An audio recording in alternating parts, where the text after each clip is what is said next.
Welcome back to the Deep Dive, where we cut through your sources to find the insights that matter. And today we are digging into the politics of the plate in the Ottoman Empire. Now, here's a fact that just completely flips how you might think about history. For centuries, in one of the world's most powerful empires, certain foods were banned. Not because they were, bad for you or tasted awful, but for purely political reasons, for military discipline. It sounds so counterintuitive, doesn't it? But when you look at the sources you sent over, you see it so clearly. The Ottoman kitchen, from the palace right down to the barracks, it wasn't really a culinary thing. It was a tool, a powerful tool for discipline, order, and state control. And that's exactly our mission for this deep dive. We're looking beyond the recipes, beyond the flavors. We're asking, what was the political face of the Ottoman kitchen?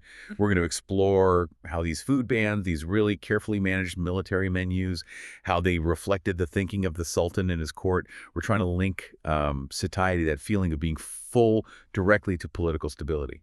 It's a contract, really. The moment a meal stops being just a meal and becomes a measure of loyalty, a measure of power, we're going from, a simple piece of bread right up to the survival of the throne itself. Okay, let's get into it.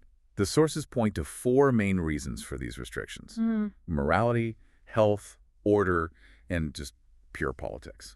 The most obvious place to start is pork, or domuzeti. Right, that's the easy one. It's religiously forbidden haram in Islam, so it never, ever entered the palace kitchens or the Janissary mess halls, period. Now, you'd assume a religious ban like that would mean it was wiped from the entire empire, but the sources suggest it was a bit more nuanced. That's what's so fascinating about Ottoman governance. Yes, the ban was absolute for the Muslim population, for the state itself, but, the non-Muslim communities, the Christians and Jews, They could still eat it. in their own neighborhoods, generally, yes. The state wasn't trying to force total culinary uniformity on everyone. It was about maintaining strict adherence at the core, in the government, among Muslims, and then, managing a controlled tolerance elsewhere. It shows you how they pick their battles. It really does. Yeah. But things get a lot more strategic when we move past religion and into, brain chemistry. I'm talking about those temporary bans on stimulants and even certain spices. Yes, this is where we shift from morality to pure order, especially in the palace and with the elite troops. We see these temporary restrictions on things like cloves, nutmeg, and even opium derivatives. Hold on. Spices. The Ottoman Empire was built on the spice trade. Restricting nutmeg seems like restricting part of their identity. Why would they do that? Because, in their view, spices were essentially medicine. They were potent drugs. And the risk, according to the sources, was all about the dosage. The dosage. Too much of these things, especially in a high-stakes place like the palace, was believed to affect the nervous system. It could mess with sleep, weaken discipline. It just made soldiers less reliable. So the state was basically managing the focus and performance of its key people. It's almost like a modern performance regimen. Precisely. They needed clarity, obedience, stability above all. A soldier who was, overly stimulated or groggy was a liability. They understood that it all started with controlling what went into the body. And that same disciplinary logic applied to alcohol, as we said, completely forbidden in the palace. Absolutely. Alcohol was a triple threat. It's a religious issue, it's a moral failure for the palace, and it's a huge, huge risk to military discipline. Any dish cooked with wine was a major problem. And while the public ban on alcohol might, get stricter or looser depending on the Sultan, for the core of the state, the court, the Janissaries, it had to be total sobriety all the time. Okay, so we have morality and military order. But here's the restriction I found most surprising, the purely political one. The state covertly limiting access to luxury foods for the common people, the avam. We're talking about them restricting things like expensive meat or really sugary desserts. Why would you stop your own people from having a feast? It seems backwards, right? But it was brilliant statecraft. The motive wasn't religious at all. It was purely economic and political. It was preventative crowd control. Preventative crowd control. How so? Well, think about it. If the general population suddenly gets easy access to super expensive, lavish foods, it creates three huge problems for the state. Okay, what are they? First, inflation. High demand for luxury meat or sweets drives up prices for everything, even the staples. The poor get priced out. Second, it creates this very visible gap between the rich and everyone else, which is, classic fuel for resentment. So if your neighbor is throwing these huge feasts all the time, you start thinking, why don't I have that? Why is the government allowing this? Exactly. It's a visible wealth gap, and history shows that's the perfect recipe for a riot. And the third problem is just resource management. If everyone is chasing luxury, you might run low on essential supplies, which increases the risk of a real famine down the line.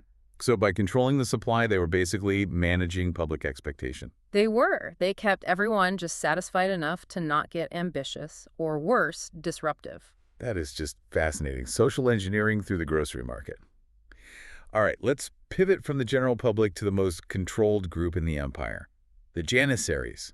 These weren't just regular soldiers. They were the Kapulu, the Sultan's elite, his personal servants, and their kitchen, the Okak Mutfakada, was totally separate, highly regulated. That separate kitchen was the foundation of their entire identity. It was a massive political statement. They were kept apart for, well, three main reasons. First, unity. They all ate together, which made them this exclusive brotherhood. Second, equality. Every single soldier got the exact same meal.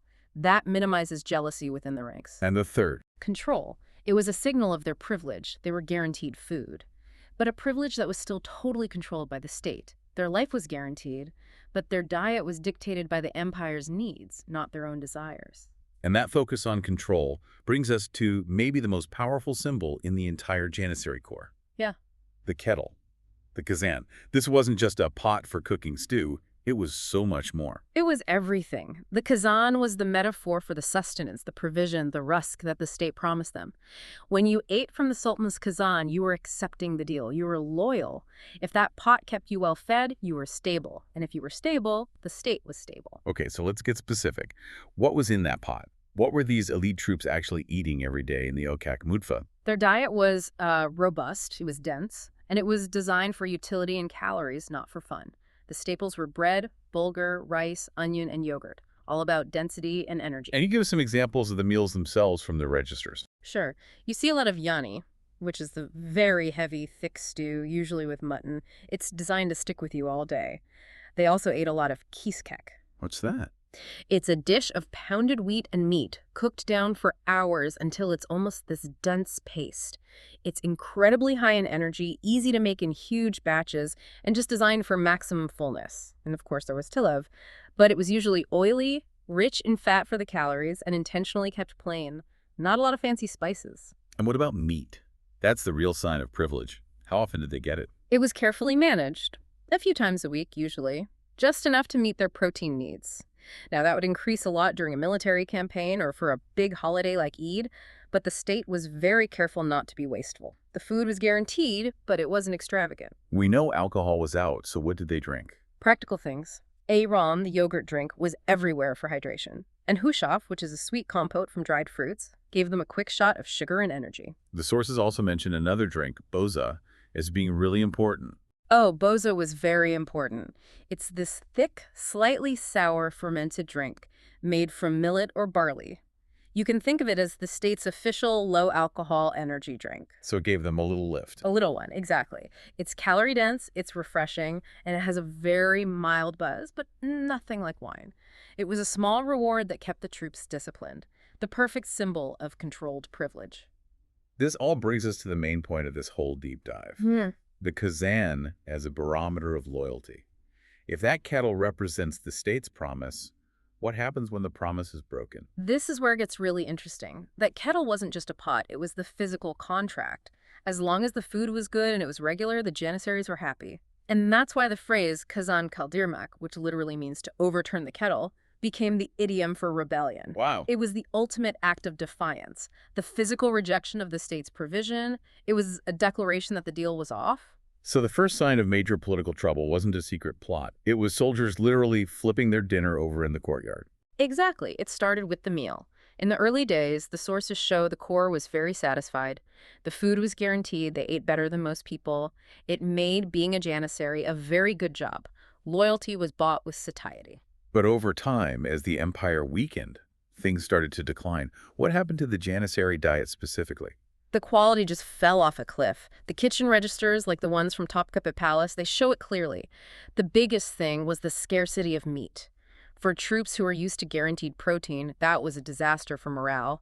On top of that, their salaries would be delayed or paid in currency that was worth less. The guaranteed life they'd signed up for was eroding right there in the kazan. And the result was predictable. And immediate. The dissatisfaction began with them refusing to eat. The overturning of the kettles led directly to open protests, to riots, to major rebellions against the palace. The sources show a direct correlation. The state's ability to feed its core troops mapped directly to its own political survival. A hungry Janissary. Was a revolutionary. So let's bring this all together. The big idea here is that if food was restricted in the Ottoman Empire, it was never really about taste. It was always about the throne, the taht. The Sultan knew that keeping his most powerful and his most dangerous populations fed was the cheapest political insurance he could buy. That's the ultimate takeaway. Food control was absolutely central to Ottoman order, both in the military and in society. By controlling something as basic as a daily meal, the state linked the physical body of its subjects directly to the highest political authority. They knew you could manage dissent by managing hunger. It's an incredible thought, isn't it? That the foundation of a vast, powerful empire could be shaken just by the quality of a soldier's stew going down. And if a state has to control the basic needs of its most privileged people that tightly, just to keep them loyal, well, what does that tell you about how fragile any state's power really is? It makes you wonder what unspoken contracts exist today just waiting to be overturned. That's definitely something worth mulling over.